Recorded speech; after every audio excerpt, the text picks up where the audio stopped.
Ano pa nga ba ang sisira sa bakal, kundi ang sarili nitong kalawang? At kailanman ay hinding-hindi mananatili ang sambahayang nagkakawatak-watak. Kapangyarihan nga ba? Prinsipyo? O pansariling interes?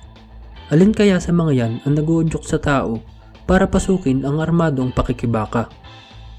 Halika't magbalik tanaw tayo sa kwento ng taong minsan ang pinamunuan ang kanyang hukbo laban sa mga kalaban ng bayan.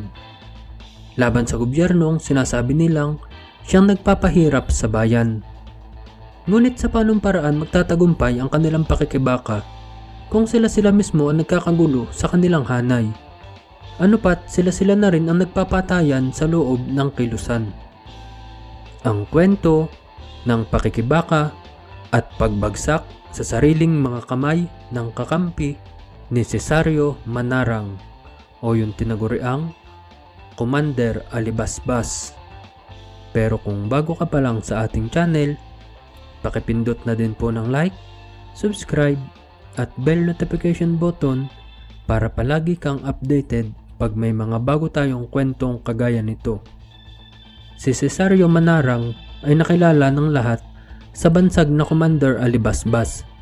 Siya ay tubong konsepsyon sa Tarlac at isa sa mga orihinal na kasapi ng itatag ang Hukbalahap noong taong 1942 sa pamumuno ni Luis Tarok.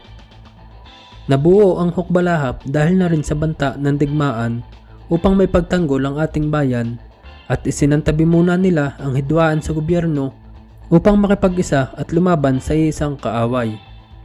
Bagamat natalo ang hukbo ng Pilipinas at Amerikano, nanatili namang lumalaban ang Hukbalahap guerrillas na siyang naging daan para hindi tuluyang masakop ang ating bayan.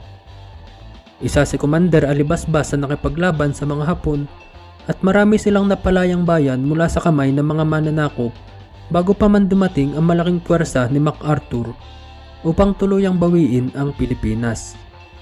Ngunit sa pagtatapos ng digmaan, hindi kinilala ng gobyernong Pilipinas at Amerikano ang kagitingang ginawa ng mga Hukbalahap guerrillas na ito.